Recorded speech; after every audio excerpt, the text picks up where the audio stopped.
Today is September 14th, 2017. My name is Joe Todd. This is an interview with Jon Johnson in Broken Arrow, Oklahoma. Sir, where were you born? Tulsa, Oklahoma. And when's your birthday? 8/28/47. 8/28. 47. Who's your father? Otto Alfred Johnson. And your mother? Mary,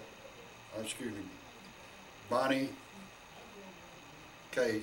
Johnson. What was her maiden name? Skyler. Skylar.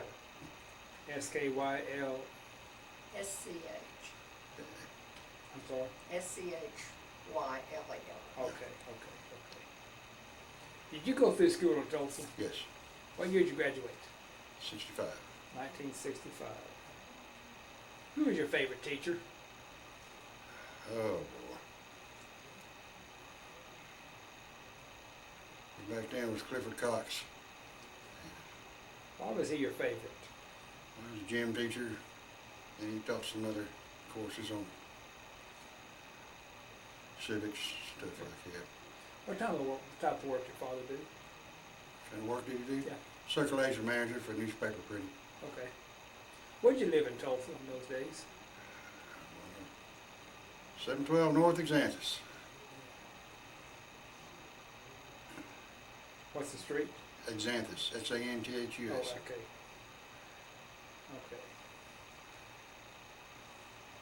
What high school did you graduate from? Central. Central. What did you do for recreation in high school? Football, worked, Where'd you work? newspaper, Newspaper. they call it the inserter, Okay. in the mailing room.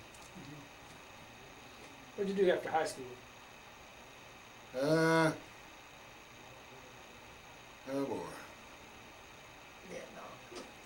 Vietnam, yeah, Do you remember the Gulf of Tonkin incident?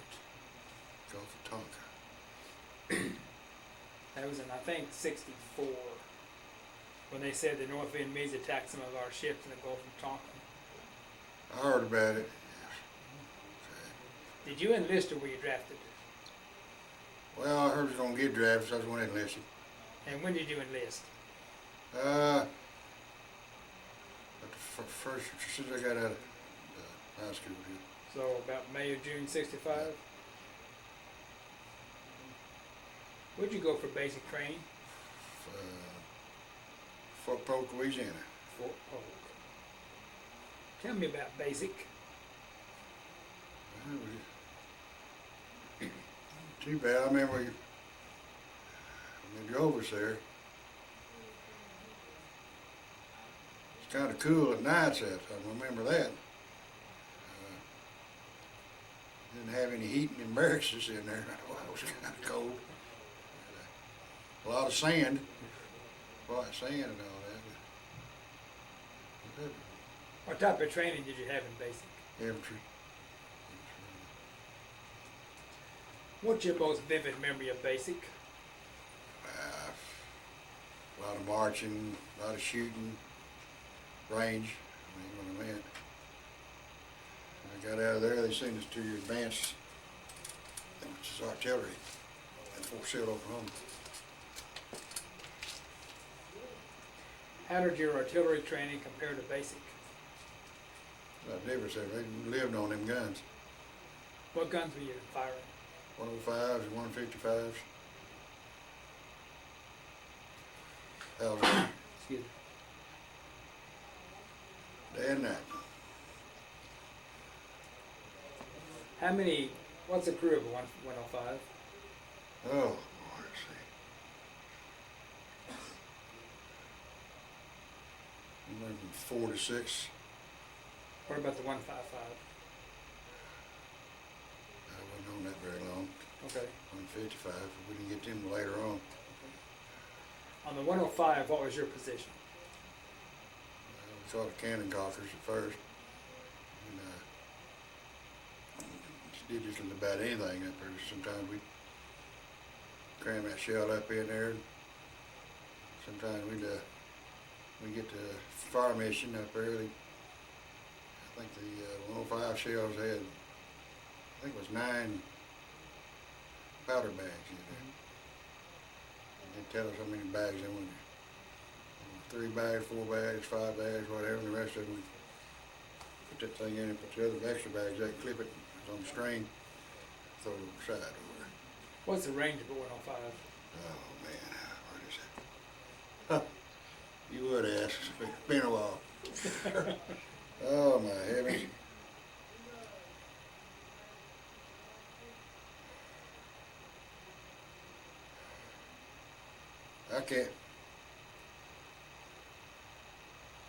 I can't even remember. Okay, that's fine. So if there's 4 in the crew of 105, what does each man do?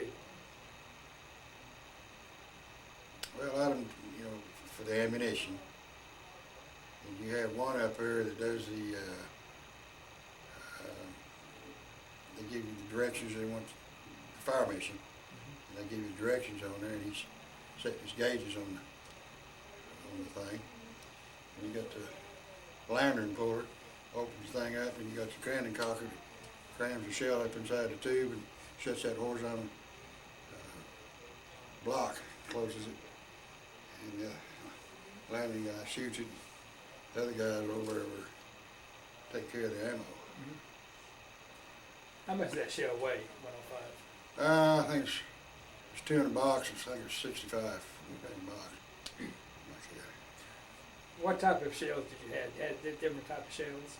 Well, you had your HEs, high explosives, and you had your, can't remember if they had the phosphorus rounds or not. I think they did. Then you had your time. Depends on what kind of mechanism you had on tip into your shell up there. You put a time on it where you get high burst and ground burst. Okay. So from Fort Sill, where'd you go?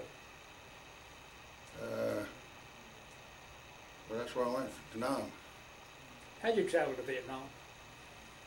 Well, I got my orders at Fort Sill to go to Germany.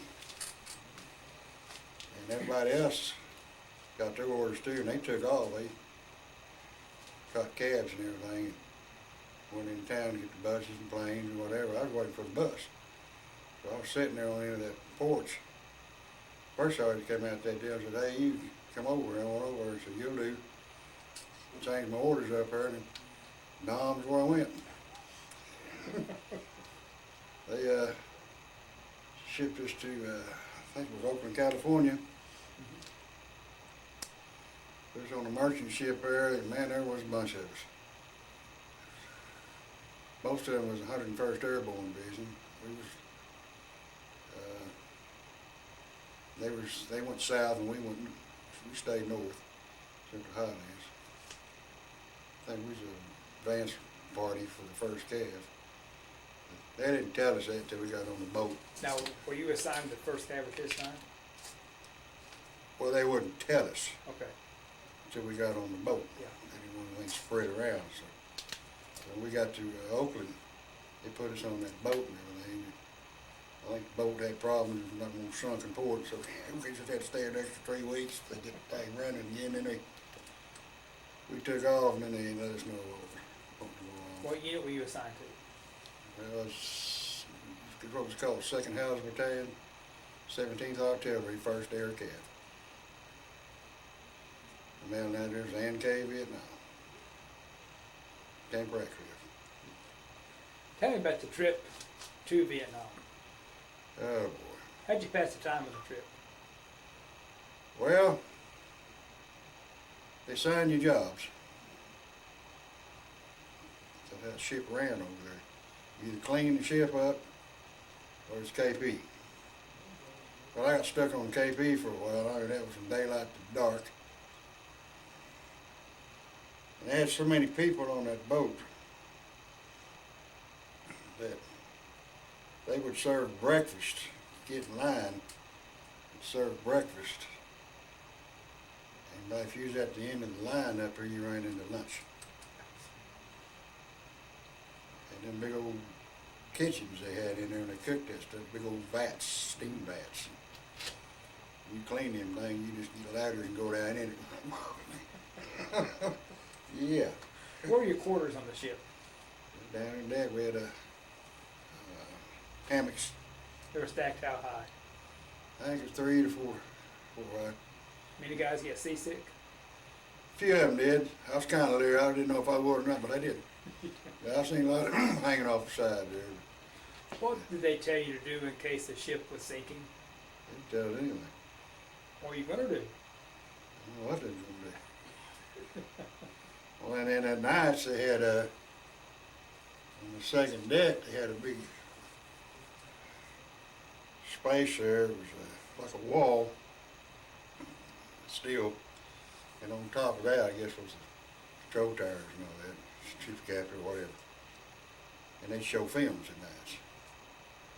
And all the films they showed was a movie called Combat, Big Merle. And it was the uncut versions of it like they put on TV up there. They 30-minute shows of these usually last a good hour and a half on there. So watching movies and combat movies and got to even when we got over now we was playing them things at night. And, What were you thinking about leaving the States going to Vietnam? well, didn't really know. I was pretty young back then.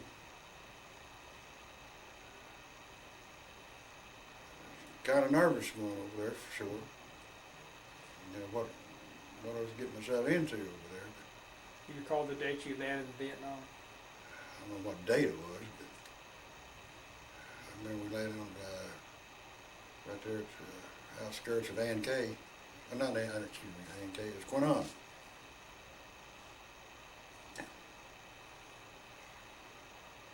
Was it still 65? Yes. Okay. And What kind of ship was it? it's a merchant marine ship. Merchant marine ship? Huge. Like was it LST or what? Or Liberty ship or what? It was a big transport ship. Transport Cargo, yeah. Yeah. The only thing cargo it had was us on there. Yeah. Had a lot of our equipment on there. And it was a huge, huge transport. I mean, they had a lot of 101st Airborne on there. Yeah. And a bunch of other special forces units.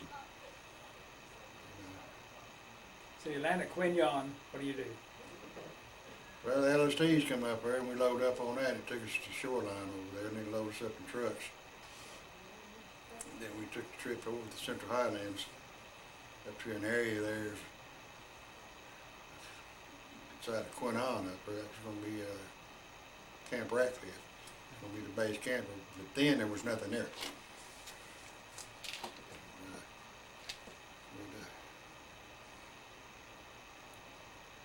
Take care of that area out there, and then they set up the gun batteries and all that around that thing, circled it in, and we started making a perimeter. Well, first I'll get into they put the airstrips in. We leveled the ground off out there, helping, watching over and guarding the engineers. They flattened some ground out and put that membrane, that metal membrane for landing on. And the prop jobs, not just helicopters. And then we had to make a perimeter. And they hired on a lot of Vietnamese people over there I mean, they took down everything for all around that area there, make a perimeter on it, and just buried all the vegetation, everything, rocks. They did it, spread it out as far as the distance of a 81 millimeter mortar. I figured that's one of the guns that the column carried, and they didn't want to, if they had to get any closer into us, they'd have to get being open. So we started making our perimeter that way. How long did that take? Oh, heavens. It was off and on for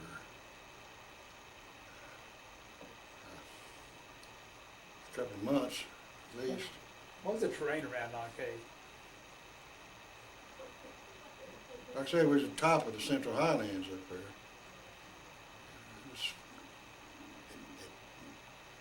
It had one big hill called a hill there, and I can't remember what the name of that hill we used to call it. Made a searchlight out of it, searchlight hill. Is that Hong Kong Mountain? Hong Kong Mountain, there it was. Yeah. Now, when they were leveling all this ground, what was your job while they were preparing the ground? Perimeter, Yeah, perimeter guards, perimeter guard? and a lot of times they signed us to other units, trees and needs up there, then they start doing some missions up there. Sometimes we signed to help them out. They'd go with them. Still the first tab though. That's still the first day. Okay. Now, what do you do on perimeter guard? Well, they, depending on what their objective is, they set up a camp out there, then they had to put perimeter guards, Are you in bunkers, towers, or what? foxholes. Foxholes. I mean, they were constantly digging holes out there, but every time they dig foxhole, it didn't take no time to fill up water. So you get used to that. So. Now, what do you do when you went out on a mission? Well, let's see, a lot of times, sometimes they pick us up in Chinooks, twin engine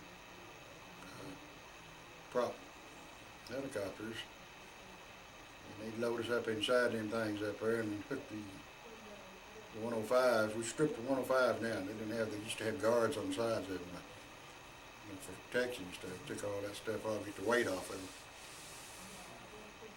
And they'd lift us up out there and they'd take us to a certain area up there and they'd drop us off. They wouldn't tell us where, but they'd drop us off, so we'd set up a firing point there. And then here I go, send us out to perimeter guards. And what do you do in the firing point? That's where they set the guns up at. Yeah. Get as close as they can to what the objective they was trying to take. Now, did you stay with the gun, or did you come back? Well, that's what different batteries, Okay. about 3 or 4 batteries there. And I was with the battery, and we'd go out and sign us out in the perimeter there. Sometimes we did that, but sometimes we stay with the guns. Yeah. We slept around these things. I know what you're talking about. Well, this is the perimeter around the guns. Well, yeah, the perimeter's around the whole, protect the fine battery. Yeah. Yeah, so they How far out would you go from Camp Bradford? Oh, heavens. Sometimes a block and a half. Or get some radio contact. And then if they'd have to come through us if they're going to get to them. Yeah.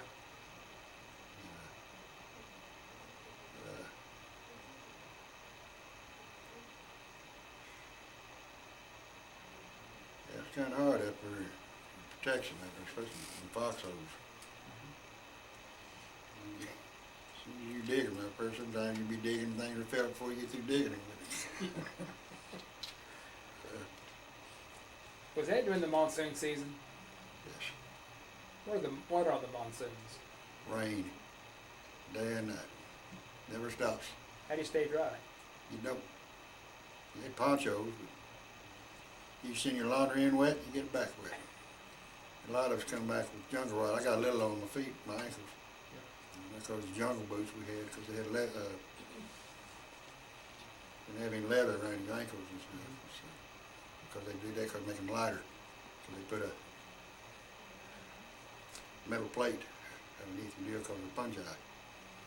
The Vietcong got wind of that up there, so they put their punch eye sticks on the side of the rice paddy dikes and stuff underneath the water. On the side? Stick them on the side. Like, here's your dike right here. Yeah. The water right there. You just put them down underneath the water and step on them. They got them spikes on them. Now they put them on the sides. You come out this way. So you run them through here, Through your ankle? to the top of your above your foot. You know, So after you got Camp Ratcliffe established, what'd you do? well, just waiting for the missions to come call up. Just get you some kind of guard duties, whatever. What happened in Iodrang? What happened in Iodrang? I drank. You mean the Train Valley? Yep. I remember right. That was the battle they called us in to play me. And we hit them, play me. I think we pushed them back and they regrouped in the Train Valley. Regrouped. And that's when the big one hit me. Train Valley and play Q and play me. Yeah, that was bad. What did you do? I was on the artillery part of it. Guns up there. We fired them guns all day and all night. Thought we was gonna burn them barrels up. You know, then sometimes we take breaks and they put me out there in that perimeter guards. They had to relieve them. You know, strictly 100% survival. How long did that battle last? I think to play me was 26th of October to, no, 23rd of October to 26th of November. 65, that's just as soon as before we got there. And something around that time. A lot of casualties. Yep. A lot of casualties. How far is it the Iodrang from Ankh? Or play me from Ankh? Central High, again, I can't remember. Wasn't too awful far.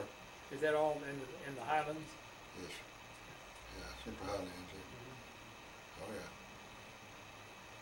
yeah. Now, were you at the Iodrang Valley too? So I drank, I was to play me and I drank. You were both of them? Both of them. Before first cab was. Yeah. Now, is play me next to Iodrang? Are they next to each other? Yeah. Drain was a play me was a province there. Okay. And then the Train Valley, that's the valley of the, the Central Highlands. That, that's the where train the Train Valley. Yeah, That's what okay.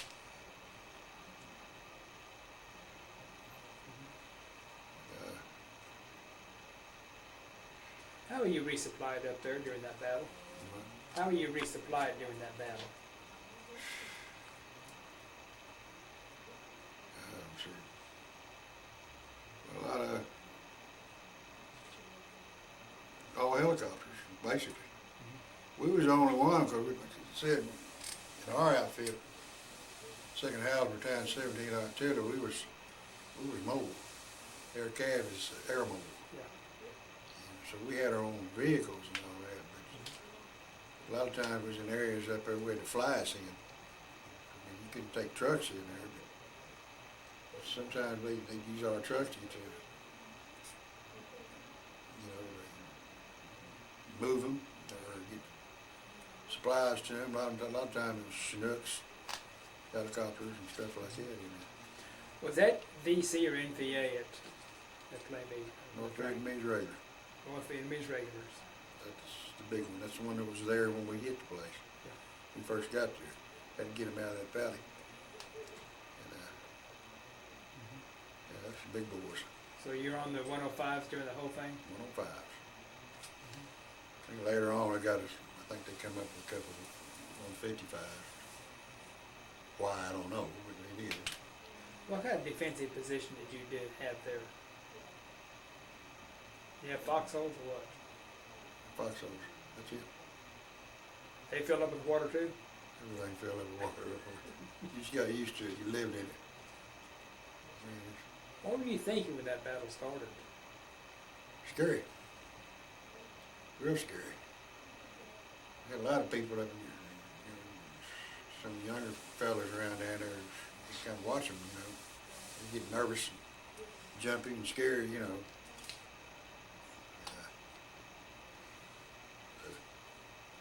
Got to the point you didn't sleep at nights.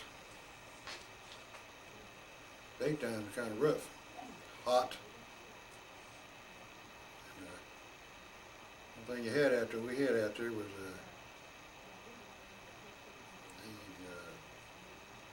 the air mattress. That was it. That didn't last up for about 2 days up there. It got so hot up there, the seams, the glue come loose under the seams, so we got rid of them things. We slept on the ground out there.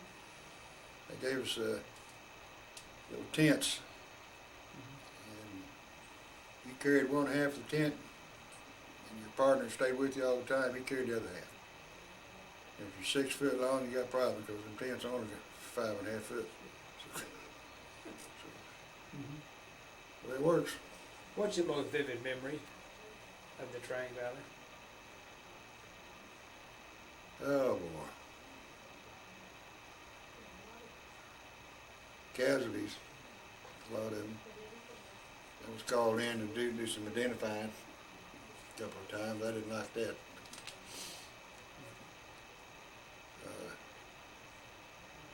What about Ida Drain? Drain Valley was, yeah. Same thing. It was all one group right there. How many cav troopers were there for the battle? Oh heavens.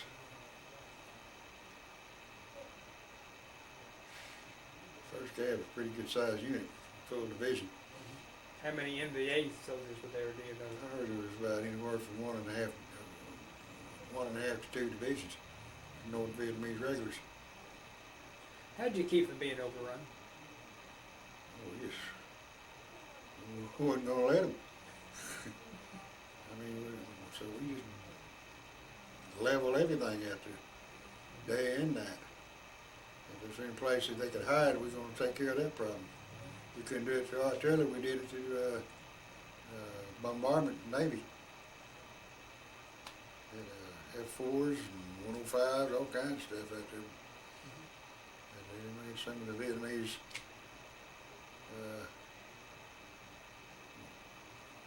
soldiers with us, helping us out a little bit over there. You say you have Arbans with you? Yes, we had some Arby's with us. After a while there, we had some Korean rocks that come in there. They was down there closer to Quinal than they was to us. So they down there below the foothills up there, the Central Highland. We was on top of it. After that battle, what'd you do? Where'd you go? Back to base camp over there. Camp Ratcliffe? Camp Ratcliffe, regroup. Get back on our equipment up and get it ready for the next round. You stick with your equipment. Where was the next round? After playing me deal, then we went to the Train Valley, I think it was. That's what it was. We got a day long, they dropped them helicopters down and picked us up and away we go. Have any contact with the local people?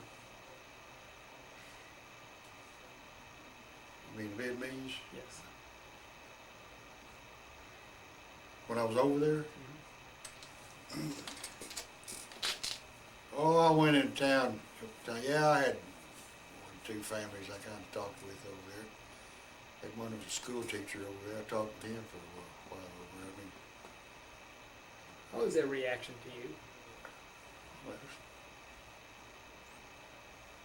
well, they tried to learn English. Knew a lot of French. Yeah, the French were there a long time. A lot of French in there. That school, them schools over there, really I got interested in that. They had a little room that's the size of the master bedroom. And they had boxes and crates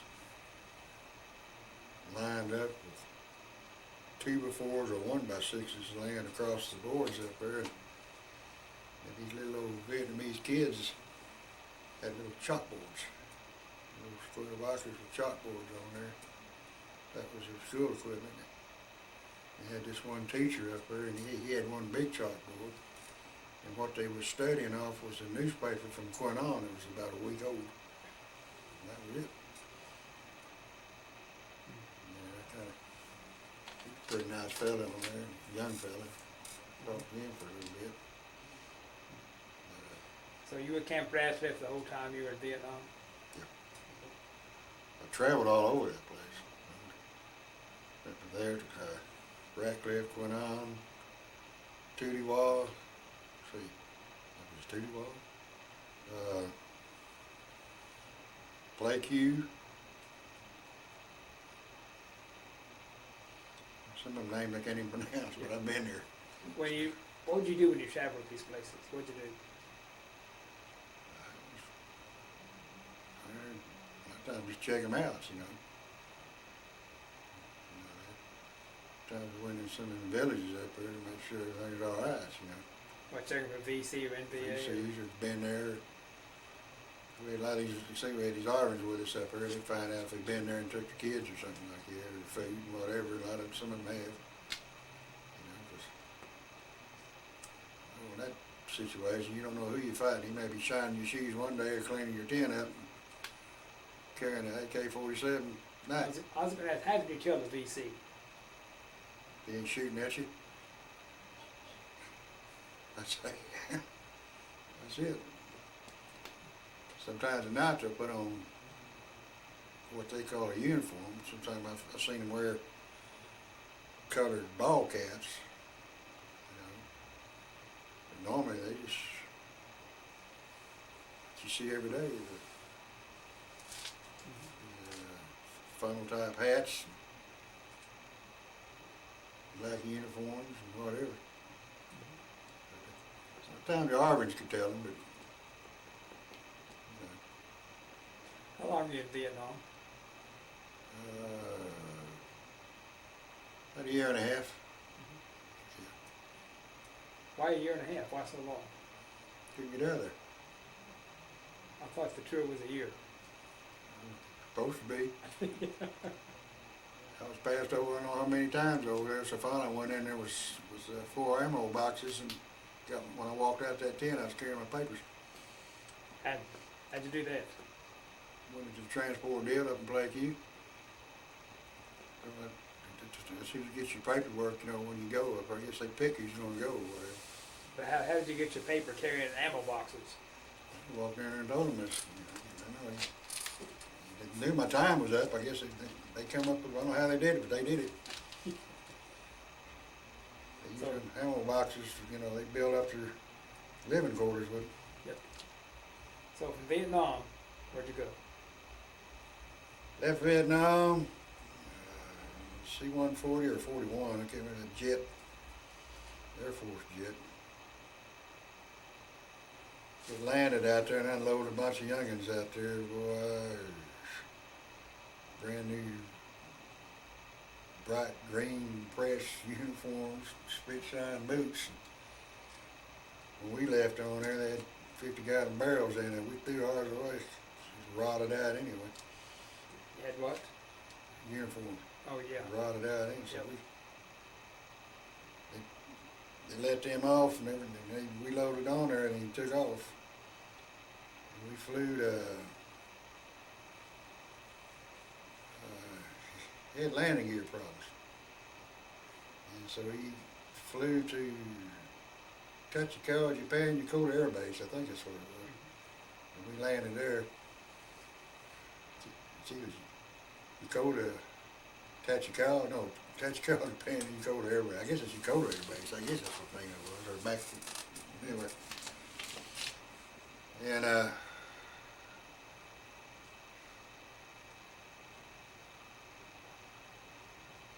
no, I'll take that back. Went to Guam and loaded up. Then we went to Korea, and all we did there was refuel and did something there. That was Guam, yeah. And then that's where I went in that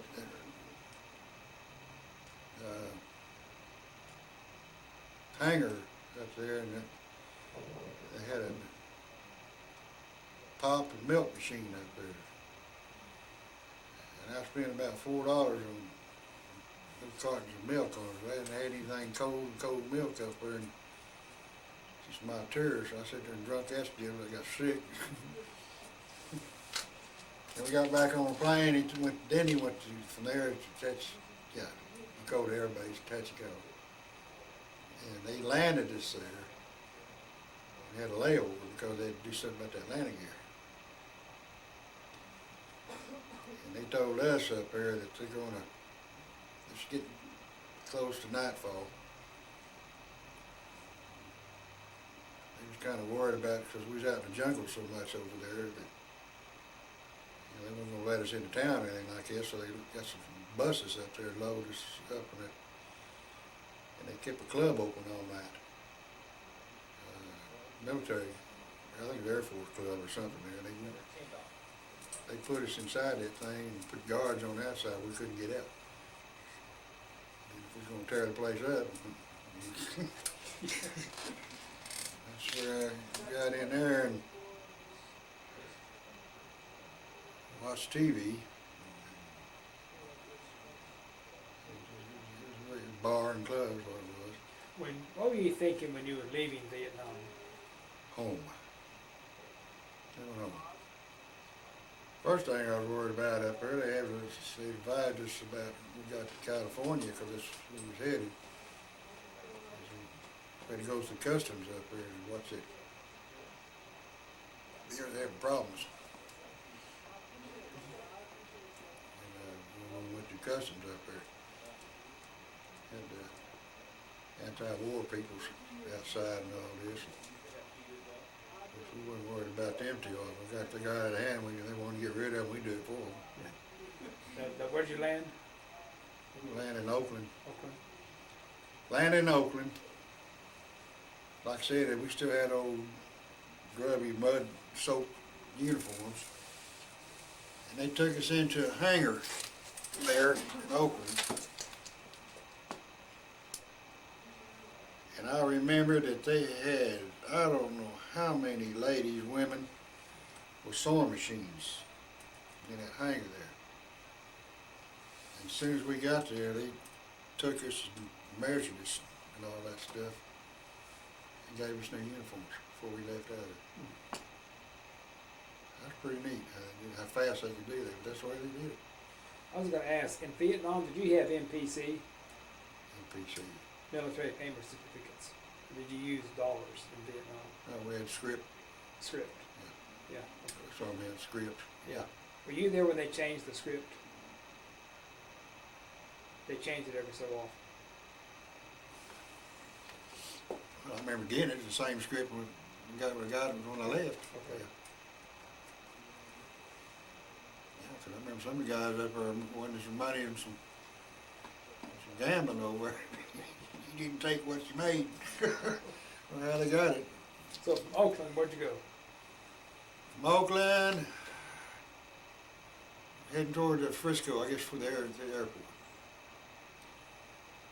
A lot of guys caught the bus out there. We didn't want to wait for the bus, so me and 4 other boys rented a taxi cab. And we got on that taxi cab. It was late at night. And I remember, because we had drove in the car. I got up in the front seat and they got in the back.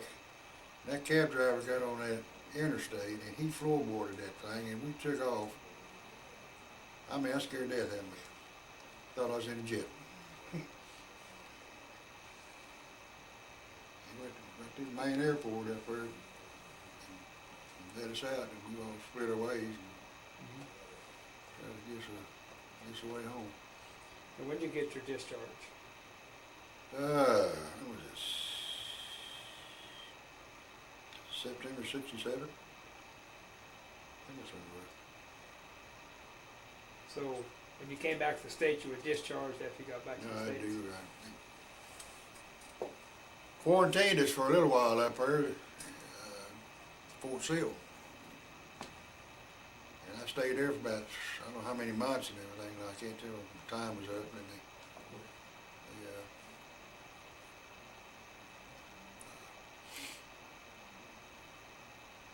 So That was what, it.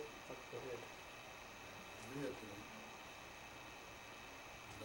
walked in there and called my name up there.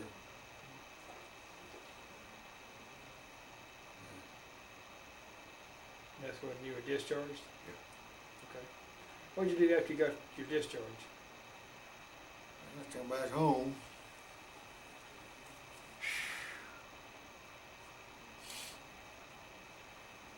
Can't remember what I done.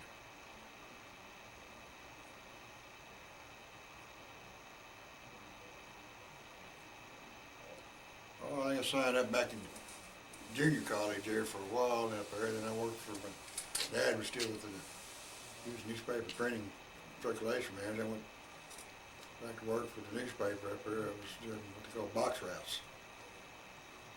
These papers in these newspaper boxes downtown. The county jails and the city jails up there for the prisoners up there. And I did that for I don't know how long. It was one of the best jobs I ever had up there. Newspapers up there, and then did that for quite a while. One day I walked in that sheriff's office taking normal old papers up to the jail up there, and Dave Faulkner was the sheriff back then, and he called me in his office up there and said, "You've been keeping an eye on me this and checking up on me down there," and I was hired on there. He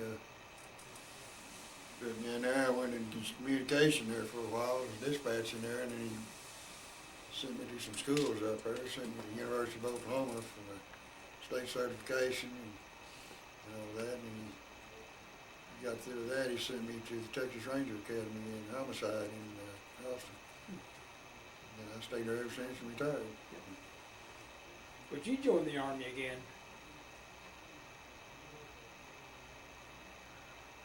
What I know now, yes, I think I would. Now, is it the Latrine Valley or the Idrang Valley? Where you were? The train. It's Latrine? on his map. I'm sorry. It's on his map. Latrine. Latrine Latrine Valley. Valley. Oh, Latrang. Yeah, that's what they call it. I thought it was Latrine. Latrang Valley. The drain, yeah. Okay, okay. I'd like to do a word association. I'll give you some words and you give me a reaction. The first one is basic training.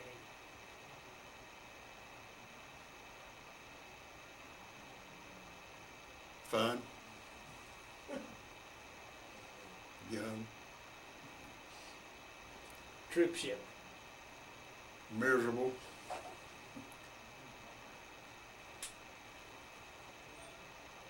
Vietnam.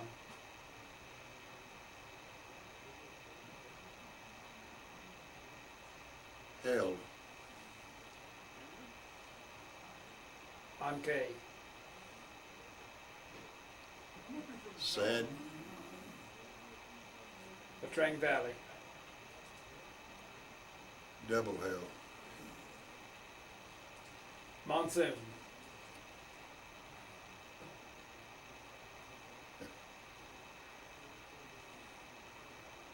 Waterlogged. War protesters.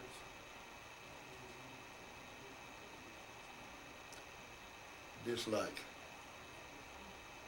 Lyndon Johnson.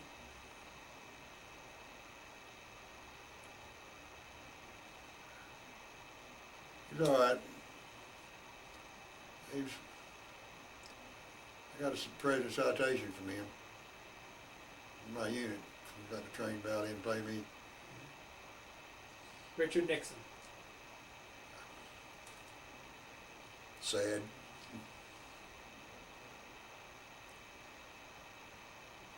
Ho Chi Minh. Wanted to kill him.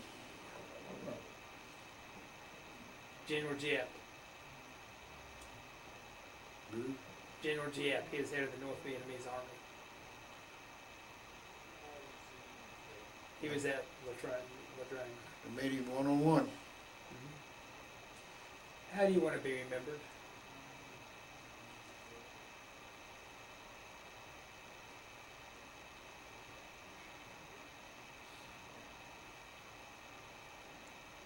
I love my country.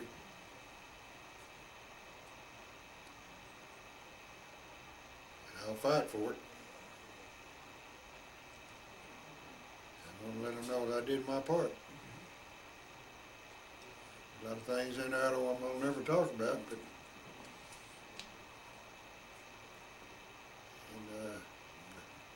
I sure won't put it on TV.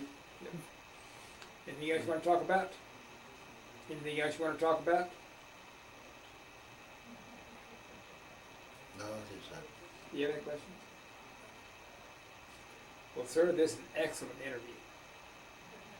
I want to thank you for your service and thank you for the interview. Thank you.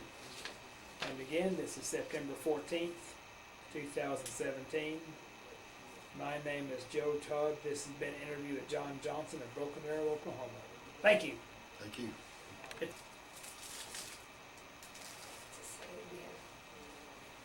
You're on the Searchlight? Searchlight Hill, I think it was, at first I thought it was Christmas Eve, but it might have been New Year's Eve, 65.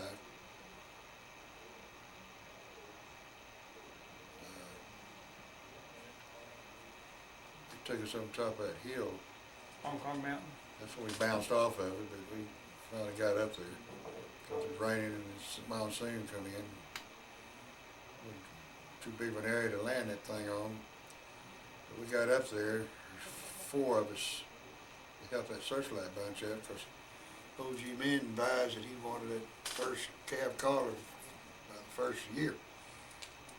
And our government put out one of these 48-hour ceasefire deals up there when they was utilizing it, as far as I'm concerned, to move. So they put us on top of that, and we finally got up there. We got invested with leeches over there. I never will forget that, because we all had to get in a circle up there and took cigarettes up there and got in a circle and burned them leeches off of us. They had little bunkers inside that mountain up there. It said it wasn't very big, the top of it wasn't, but they had side bunkers, and we got inside. It was me and another fella in there.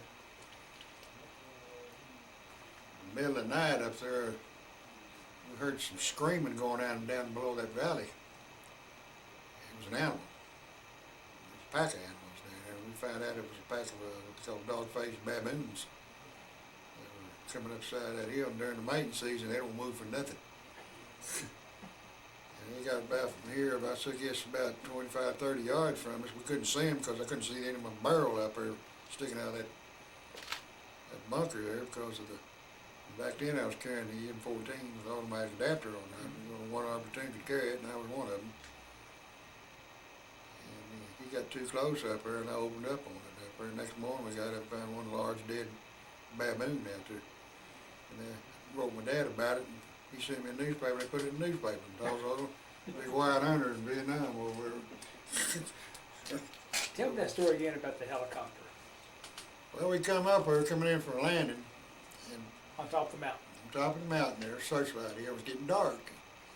And the monsoon was setting in. And when that monsoon set in, you don't fly. You can't see your hands in front of you. But it come in, that mountain was real way up there tall. And they said the area, the landing port he had on there, very small. And he come in real slow, and they said we were hanging out of the side of it with no doors on them things. It was Huey.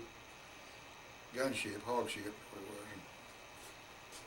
And had our feet on the skids. And we just piled out of it up there. We tried to tell that guy up there, he said, well, it's going to be rough landing, just get about 10 foot off the ground, we'll take it from there and just pile out of that thing. But then he tried to land up there, or something hit it, or a sniper shell, what it was, but it hit the ground and bounced up. And then he went off the side of that mountain, because like I said, he didn't have a big area. And you know, you're sitting in there as a passenger up there, and your pilot starts screaming, you start getting nervous. And finally, the head pilot hollered, I got it, and he went to cranking that thing up and pulled back on it like this, and he leveled that thing out. And when he did, he come down and hit that ground up there and skidded. Up there like that. And he finally come back up and said, well, I think I found out what the problem is. I think we can make it back up there. I said, no, Army taught us how to walk. We'll hoof it up that hill. No, I ain't going up in that thing. There ain't that door gun up there. He said, he looked at me, he I'm sign flying this thing. If you're going back up that hill, I ain't going. What were you thinking going down the hill? Me? Yeah. Well, I was hanging on to the side. I was hanging out of that thing looking for a tree limb. Me and a couple other guys, heck with that. But after I got down to the bottom of that thing, you know, I was young enough back in, you know, what a ride. But right now, I wouldn't get one of them things anymore. Okay, thank you. That big old tent pole in the middle up there, they call him Jeep. He was a toy dog face. They feed him beer all the time and get drunk. He run him down that pole up there when he get drunk. I was going to the mess hall late one morning. I was walking down there about half, all I had on was my boxer shorts. Took me down through there, and old Jeep jumped on my leg. All I wanted was a ride.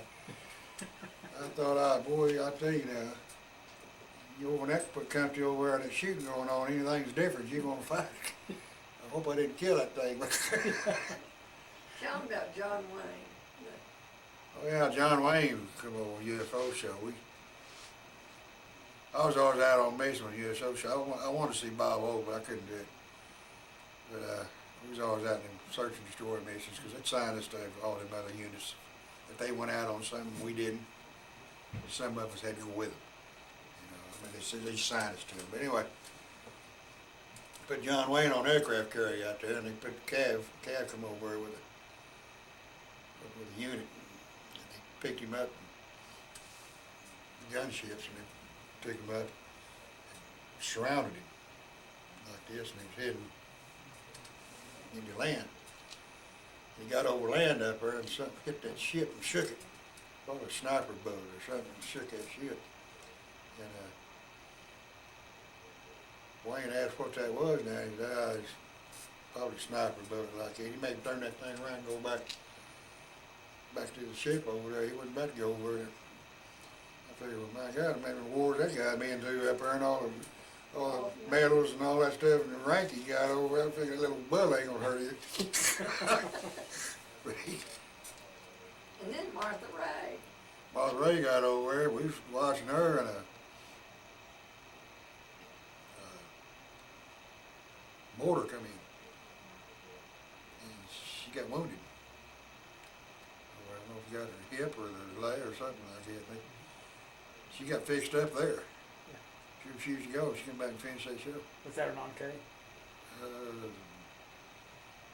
don't know if it was on K or Play Q, one of them. I don't know which one it was.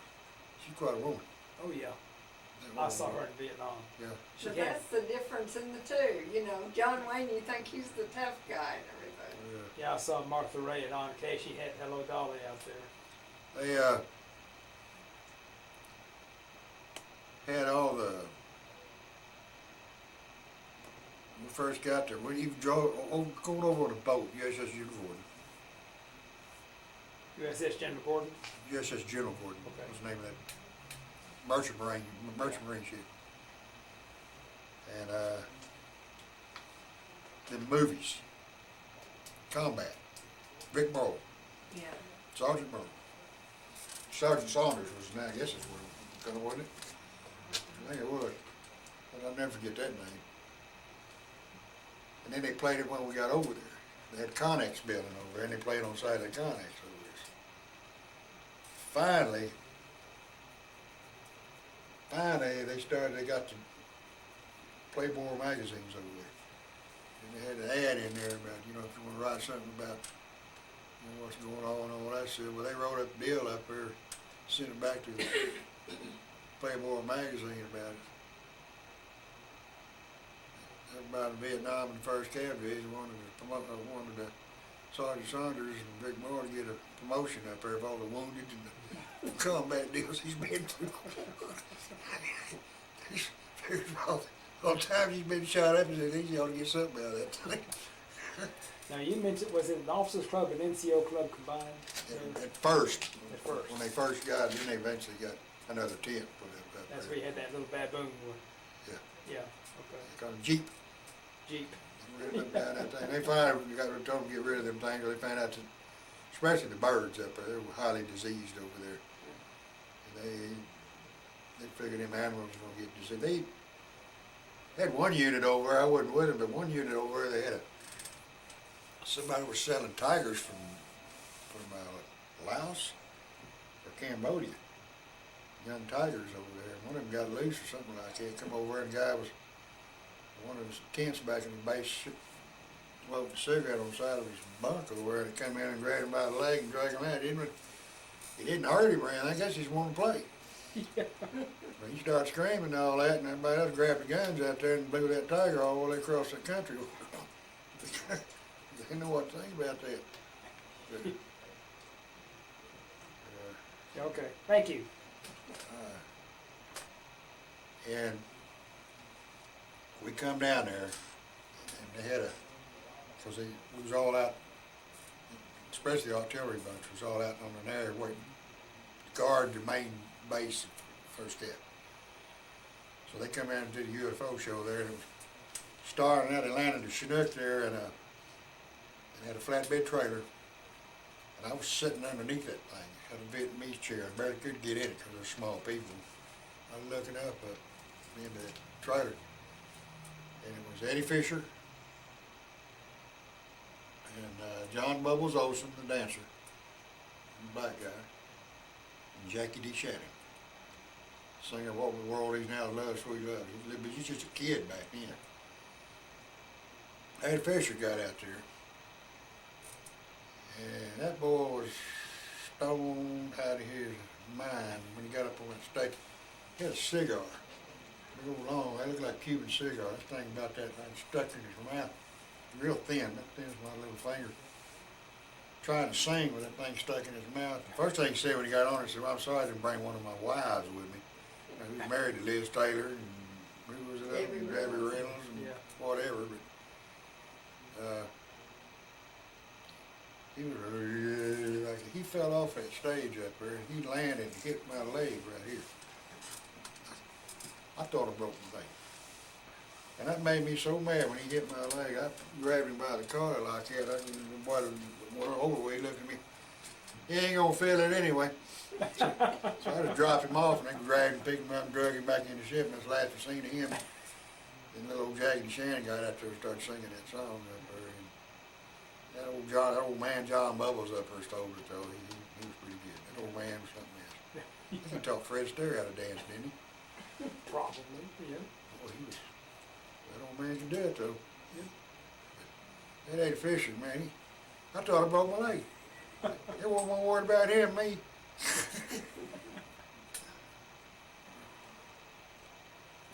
Big deal up there. I had to go back to my command officer. "Where you been? Hospital? What for? Broke my leg? What happened to you?" Eddie Fisher broke it. You get Article 15 out of that one.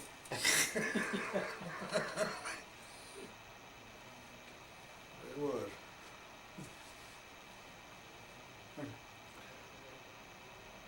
I got my date straight. Yep.